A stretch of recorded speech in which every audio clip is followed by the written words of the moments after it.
Assalamualaikum. Hai semuanya, selamat datang di YouTube channel aku.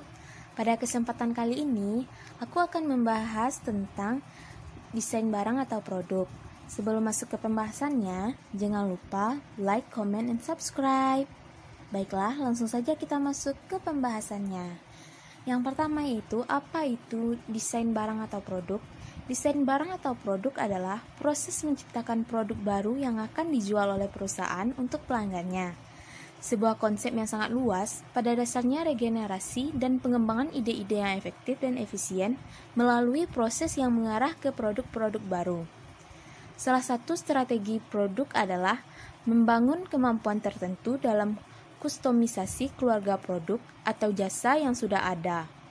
Pendekatan ini memungkinkan pelanggan untuk memilih variasi produk sekaligus mendorong kekuatan organisasi.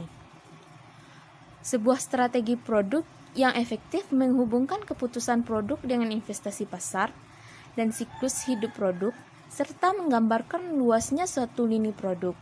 Tujuan dari suatu keputusan produk adalah untuk mengembangkan dan menerapkan sebuah strategi produk yang dapat memenuhi permintaan pasar dengan keunggulan bersaing.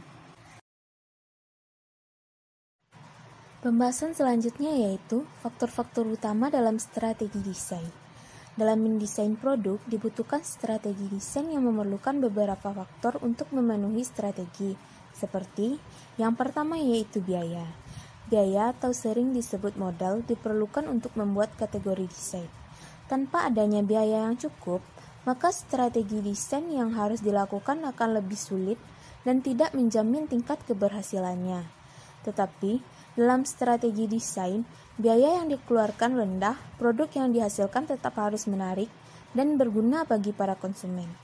Yang kedua yaitu mutu. Mutu yang dimiliki suatu produk harus menarik dan berguna bagi konsumen.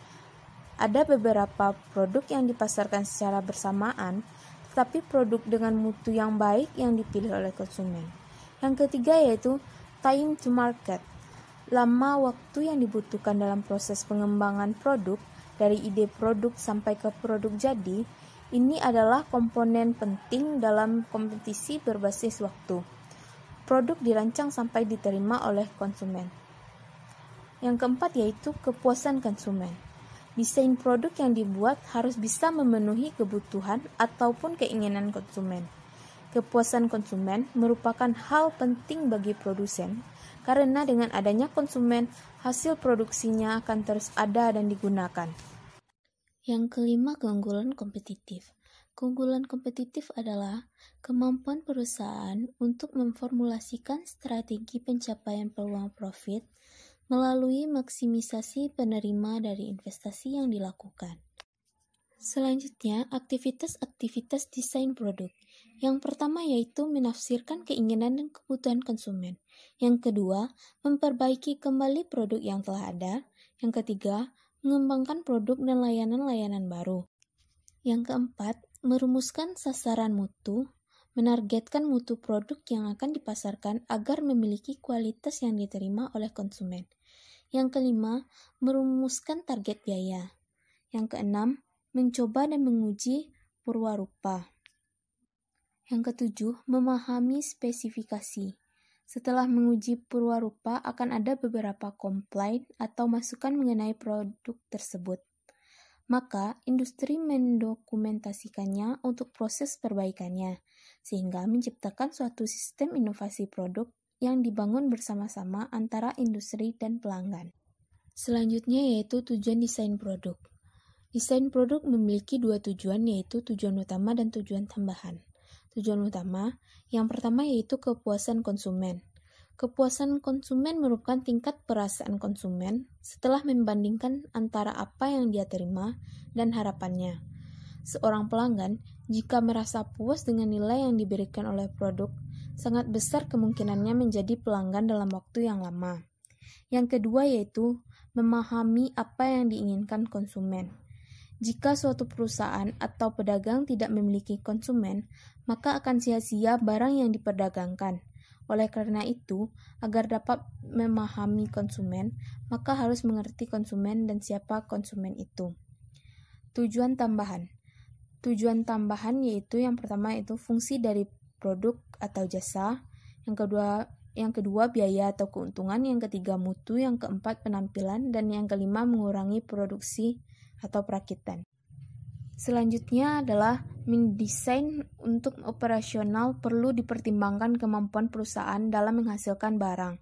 Gagal untuk mempertimbangkan kemampuan perusahaan dapat berakibat yang pertama yaitu penurunan produktivitas. Penurunan produktivitas adalah turunnya suatu nilai produktif suatu perusahaan baik dari segi energi, tenaga kerja, material, dan sebagainya. Yang kedua yaitu penurunan mutu. Penurunan mutu adalah turunnya kualitas produk yang ditawarkan sehingga menyebabkan berkurangnya pelanggan. Dan yang ketiga yaitu peningkatan biaya. Biaya yang dikeluarkan makin banyak dan tidak tertata atau teratur secara baik karena kurangnya kemampuan mengolah biaya-biaya tersebut. Pembahasan selanjutnya yaitu desainer menurut petunjuk pelaksanaan. Rancangan yang dibuat sesuai petunjuk pelaksanaan yang telah disusun adalah sebagai berikut. Yang pertama yaitu menghasilkan rancangan yang sejalan dengan sasaran-sasaran organisasi. Yang kedua, memberikan nilai yang diharapkan konsumen. Yang ketiga, menjadikan kesehatan dan keamanan sebagai perhatian utama. Dan yang keempat, mempertimbangkan potensi kerusakan terhadap lingkungan. Selanjutnya yaitu rancangan produk. Rancangan produk adalah proses menciptakan ide produk dan menindaklanjuti sampai produk diperkenalkan ke pasar. Selain itu, perusahaan harus memiliki strategi cadangan apabila produk gagal dalam pemasarannya, termasuk diantaranya ekstensi produk atau perbaikan, distribusi, perubahan harga, dan promosi. Ada beberapa rancangan produk.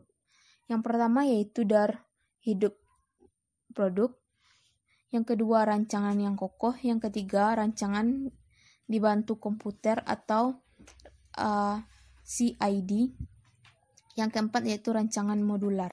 Dan pembahasan yang terakhir yaitu tahap-tahap dalam proses pengembangan produk.